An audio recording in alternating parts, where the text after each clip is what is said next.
Hi everybody, I'm Bill Whittle and welcome to PJTV's special series on the world's newest superpower, China. Are they a threat to us, and what will the world look like if more of our industries move there and our economies become even more intertwined? The series is called Made in China, and you won't want to miss the other two parts, which are available at the PJ store. Now, for this episode, I'm joined by some distinguished foreign policy experts. Sitting next to me is the executive director of the Ayn Rand Institute and the author of the book Free Market Revolution, How Ayn Rand's Ideas Can End Big Government. It's our friend Yaron Brook. And joining us from Washington, D.C. is the Vice President for Foreign and Defense Policy Studies at the Heritage Foundation, a 25-year Army veteran who reached the rank of Lieutenant Colonel. He's the author of the book Wiki at War, Conflict in a Socially Networked World. It's our friend James Jay Carafano. Welcome to both of you. Glad to have both of you with us. And we'll be checking in with the China expert Gordon Chang just a little bit later. But first of all, James, let's start with you. Does China pose a threat to the United States? And what kind of scenario would have to unfold for them to be at odds with us? It'd be hard to tell if we're bombing our factory, they're bombing ours. These economies are so intertwined. Is an actual shooting war even possible with China, do you think? You know, I like to remind folks that in 1914, two of Germany's largest trading partners were England and France, and that didn't turn out so well. But in this case, I think people are asking the wrong question. China doesn't want to fight with us. They don't want to have a war with us. China's essentially a mercantilist power. What they would like to be able to do is control the lines of communication, the commons, the resources in their part of the world, really kind of control their own fate. And they really are trying to exercise kind of a traditional Chinese approach, which is to fight without fighting or win without fighting. What they want to do is redress the military balance so they get to the situation where the United States wouldn't want to fight with them. We'd either be fearful of intervening or reluctant to intervene, and the sense the Chinese could just have their way in their part of the world. That's kind of the balance they're looking for. Yaron, let's talk to you about a different kind of warfare. We're always preparing for the last war, but there have been large numbers of cyber attacks that have been traced back to China. My Social Security number, along with 80 million other people in Blue Cross, was stolen apparently by Chinese hackers, and there are thousands of attempts on the Defense Department every single day. Do you think this is the work of Chinese individuals with a bad attitude, or do you think that the government is using the idea of civilian hackers as a form of plausible deniability? Well, it's probably both. You've probably got some companies out there committing fraud and taking these numbers because they can make money at it. And you certainly got the Chinese government testing its systems. You know, they want to see what our Defense Department systems are like, how defensible they are, whether they can break through. I'm sure we're doing the same thing to their systems on a daily basis. So, there's no question this is both for defense reasons, to test us, to push us a little bit, and because there are gangsters in China, just like they are everywhere else in the world, who are stealing our stuff in order to make money off of it. James, let's kind of go to this issue of how we would describe China. Certainly, they don't seem to have a tremendous regard for things like international property rights or intellectual property. They're certainly gassing up their military, starting to get a little more adventurous in blue water Navy type activities, and starting to reach a little bit wider, coming into direct conflict with Japan and presumably what the United States Navy, some of their territory. Do you think it's fair to consider China a rogue state, or do you think that they're within the boundaries of a large and powerful nation looking after its own interests? Well, they're not a rogue state in the sense that the Chinese are interested in working through the international system and advancing their goals and their objectives through the international system. But it's from a Chinese perspective, which in many ways goes back to kind of the legalist tradition, which is the way this regime operates is the law means what we say it means. So the powerful get to decide what the law means. So when people say, well, we need to bring China into these international regimes, we need to be inclusive, we need to include them, and that's going to tame Chinese behavior, exactly the opposite happens, is that when Chinese get rooted into these international regimes, what they then do is they use their power to say, this is what the law says. And if they don't like the way the law operates, they just ignore it. So the Law of the Sea is a very good example. The United States is not a signatory to the Law of the Sea Treaty. And people say, well, if we're going to deal with China, the United States has to sign on to the treaty. But China is a signatory to the treaty. And what happens is when the Chinese bump up to situations where they don't like the treaty mechanisms, they just say it doesn't apply. And we're a big, powerful country, so if you don't like that, you don't make me. There you go. Yaron, you know, we over here in America have been looking at Russia, formerly the Soviet Union, as our primary adversary since the end of World War II. Do you think we're starting to see some of those same sort of expansionist policies in China? One of the things that we saw in the so-called end of history in the 90s was basically these large communist governments essentially going broke. But both Russia and China have been re-energized by dollars that they've gotten through actual capitalism. Russia trading on large energy reserves, China building a huge manufacturing base. They're both building up modern militaries. Do you think China should be more the focus of America's concerns in terms of foreign powers? Well, that, of course, has changed with Russia, with the oil prices going down, and Putin is managing to bankrupt that country. But look, China's different, and I think the fundamental difference is that Russia, the Soviet Union, had a goal, an ideological goal, to expand communism around the world and to promote communism around the world. There's no sense in which even the Chinese, when they go into Africa, when they send businessmen over into Africa, or they're making investments in Africa, they're bringing communism into Africa. They're going to Africa for business. They're going to Africa because the natural resources are there. And there's no question China is a force to be reckoned with when it comes to its economic ambitions, when it comes to its sphere of influence in the South Pacific. They are going to want to be the most influential power in that region. But it's a different type of, the Soviet Union was aggressive in that it wanted to export ideology, and it was egging for a fight in some sense. I don't get a sense that the Chinese want to take on the United States. They want to have their way in their region of the world. They're not interested in coming over here and telling us how to live our lives. Yeah, they've been a very inward-looking culture their entire history, the Central Kingdom, Middle Kingdom. James, here's a question for you. Let's imagine a world where Chinese paratroopers jump out of airplanes, descend upon America, shoot up American communities, and a small group of rebels decides to fight them in the hills of our great nation. Now, that sounds a little batty, and frankly, it is a little batty, but here's my question for you, James, because the film Red Dawn was originally a Russian and Cuban takeover, right. But when they remade the film just a few years ago, it was shot with Chinese invasion of America, but after it was finished, they had to use a large amount of special effects to actually go back and redo the effects and make it into a North Korean invasion, because China used incredible economic pressure on Hollywood to make that change. So should we be more worried about China's ability to influence the U.S. through this kind of economic lever as opposed to the military lever? Well, China competes on many, many levels. So we talked about cyber, and they hack us all the time. And part of it is that they hack us for economic competitive advantage. It's not just gangsters. It's the government's industrial policy to go steal secrets to make them more competitive. But we also compete on the public information level. So it's not just films like that. It's films all the time. So we recently had a film called Black Hat, in which the Chinese are shockingly the good guys. We're working together to fight other cyber criminals. I'm sure that makes the Chinese look less threatening here, but it's a complete farce. The Chinese fund Confucius centers, intellectual centers at universities to try to push their view. CCTV is published worldwide or broadcast worldwide in English. And again, it's part of the Chinese information thing. So we compete on many levels. And it's exactly right. This is different. This is very, very different than the Soviet Union. Not just in the sense that it's not really an ideological war. It's China really trying to secure its own part of the world and really, as it sees it, controls its fate to go back to being the true Middle Kingdom. But another way it's different is if you think about the competition with the Soviet Union, we lived in totally different planets. We had no economic activity. We had no real cultural activity. And so the competition was very different. This is a very, very different competition. This is one where we're competing with each other, but we're integrated in so many ways into the global economy. And that's just a fact of life, and it's not going to change. So another good example is look at Huawei, which is a global telecom company. We've been very concerned about letting them in the United States because we fear that they also are an instrument in the government. On the other hand, they have a huge presence in Mexico, that they're coming into Mexico, and they've got a presence in Canada. So they're in the U.S. infrastructure. So this competition it's very, very, very complex. But it's not a guarantee that we're not going to come to blows. And it's also not a guarantee it's not a guarantee that things are going to get better either. It's just the nature of the world in which we live. Well, I don't think we could close this segment on conflict with China without throwing some big hunk of red meat on the floor for people to just dive on and get all messy over. So let's just take a hypothetical.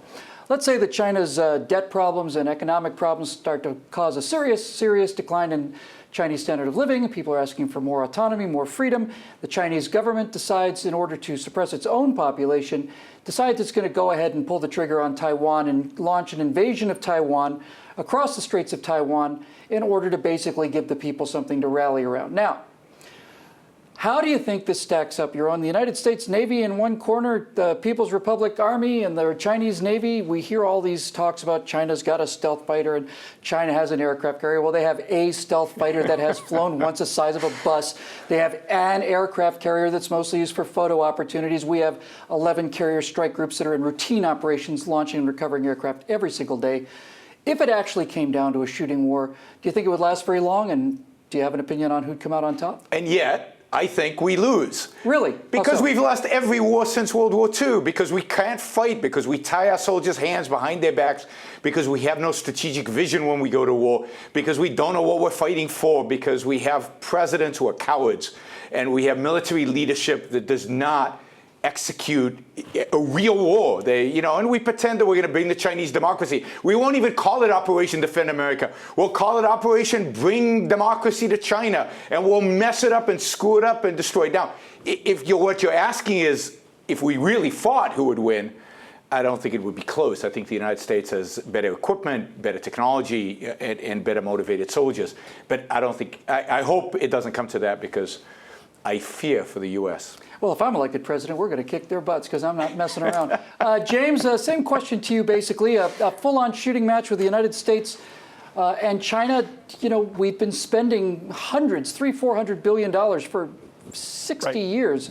Does China have a chance to realistically compete with America, even in their own backyard in places like the Straits of Taiwan? Yeah, so that's a great question, not just because that's actually that's a very reasonable scenario, but also it's very telling in terms of where we stand today. That would not happen today, because today I don't believe the Chinese could believe that they could do a coup de main and seize Taiwan before the United States could make things difficult. And they wouldn't be confident that the U.S. would be fearful of intervening. On the other hand, if you take the way the force structures are today, where the Chinese are going and where the U.S. is going, and you do a straight line, and we all know that linear projections don't have the future, but if we just took what we had today and we straight lined it to the future, 10 years from now, I'm not sure the Chinese would do the same calculation. I think 10 years from now, if things go the way they're going, they might think they have a legitimate shot at pulling this off before the United States could do anything, and they might think that they could pull it off and actually deter the United States from intervening. Well, I have to say, a president who has shown that he will not use 11 carrier strike groups is fundamentally no different than a president who has 11 carrier strike groups at the bottom of the ocean. I mean, really, that's really another calculation that I think they have to take into mind. But we'd like to thank both of you for joining me today on this segment. And now to give a counterpoint to these gentlemen, a person who's saying that China won't be as big a threat in the future because China's influence and power are waning, we have Gordon Chang. Gordon Chang is an attorney who has worked extensively throughout Asia. He's the author of the book, The Coming Collapse of China. Welcome, Gordon. Thank you very much, Bill. Gordon, why do you predict that this collapse of China is going to occur? The Communist Party system, even in the reform era, never made sense. But it worked because people had confidence in China's leaders. Right now, there is very little confidence. And we can see this from all of the stories that have been appearing in media about the impending failure of the Chinese state. There are a lot of reasons for it, but I think primarily it's because the economy is eroding fast and the political system is obviously under great stress, especially at the top in Beijing, where you see symptoms of severe infighting. Well, as their economy weakens, do you think the day's ever going to come where China's just going to say, hey, you know what, you owe us a bunch of money, just pay up? The Chinese right now are selling foreign assets, including U.S. debt. And the reason they have to is because money is leaving the country. In the last 2 quarters of 2014, China's foreign reserves fell $150 billion.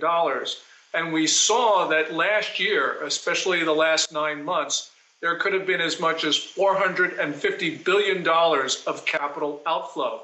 And the reason is the Chinese people are losing confidence in their own economy. And so they're taking their money out. China said it grew 7.4% in 2014. it probably grew closer to 2 or 3%. And clearly in January and February of this year, there was further erosion in the economy. So China's got some really severe problems, and they're starting to become much more obvious as Beijing can no longer hide the real problems in the economy. Do you think there's any way for them to turn it around? Well, there are a number of things that Beijing could do. Chinese technocrats and leaders have been getting the best of advice from the world for more than a decade, but they've been ignoring what's happening. And clearly right now they're in a position where they've got a fastly deteriorating economy. They've also got political infighting at the top. And part of the problem is, to avoid the global downturn in 2008, they instituted what, by some measures, is the world's biggest stimulus program. It created a lot of growth, but it also created a lot of political power, concentrated political power in the hands of state enterprises and other vested interests. Now, those vested interests are now blocking reform. And without reform, there really is no feasible way for China's leaders to get out of the current situation. So I think that they, like us, are going to watch the Chinese economy erode, and I don't think they really have the tools to deal with it. Gordon, if your premise is correct and China's economy is collapsing, do you think that means that they pose a bigger military threat towards the United States? In the long term, I don't worry about China's military challenge to the United States or to its neighbors, because they will not have the resources to continue to build up their military as they've done in the last 2 decades.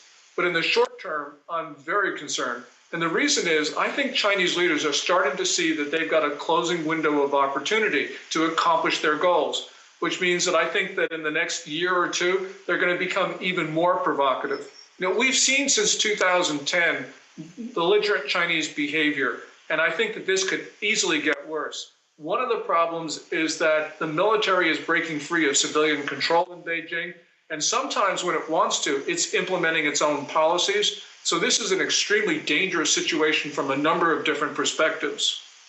Have the Chinese been supplying arms to rogue states? Well, the Chinese have been supplying nuclear weapons technology to the Iranians for about 7 or 8 years, perhaps longer.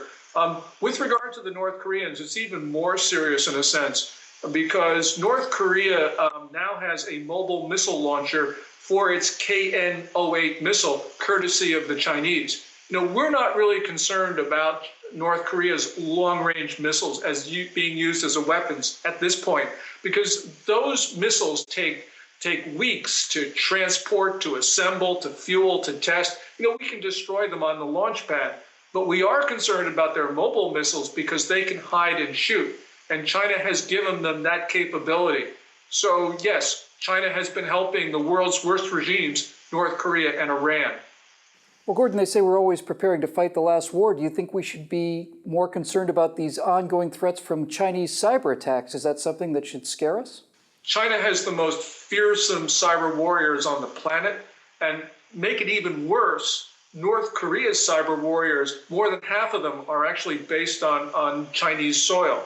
So for instance, the attacks that North Korea launched against Sony Pictures Entertainment with regard to that movie, The Interview, those were probably launched from China in the city of Shenyang.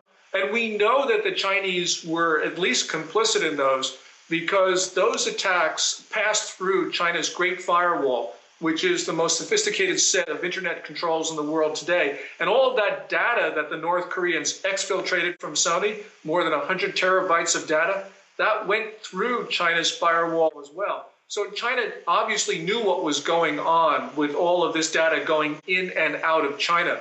So clearly there is this complicit relationship between China and North Korea. And of course, China on its own has been taking data from the United States. You know, we have the F-35 fighter, a 5th generation fighter. Well, now the Chinese have it as well because they have most of the plans for it.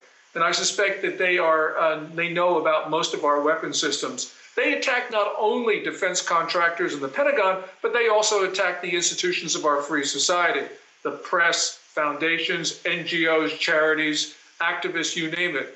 So yes, China's challenge to the United States in the cyber front is broad-based. Do you think there's any solutions for our short-term conflict with China? China poses a broad-based challenge to the United States, and Chinese behavior has become increasingly provocative. But we've seen in this administration and ones before it, the failure on the part of the Washington establishment to impose costs on China for behavior that is clearly unacceptable. We often talk to China and say, you shouldn't be doing this. And the Chinese just look at us and say, well, what are you going to do about it? And we don't do anything about it. So China is going to continue on its course of conduct unless we start to impose costs that are greater than the benefits it receives. Thanks for being with us, Gordon. Thank you so much, Bill. Well, that's going to do it for this episode, but be sure to check out the rest of the series Made in China. It's now available at the PJ store. We'll be discussing China's extensive history of civil rights abuses and also how they rectify their newfound capitalism with their long-standing reign of communism. You can find more information about what Mr. Carafano is doing at heritage.org, and be sure to take a look at Yaron Brook's work. It's at the Ayn Rand Institute at aynrand.org. And also follow along with Gordon Chang's many media appearances on his Twitter page at Gordon G. Chang. I'm Bill Whittle. For everyone here at PJTV, thanks for watching, and we'll see you next time.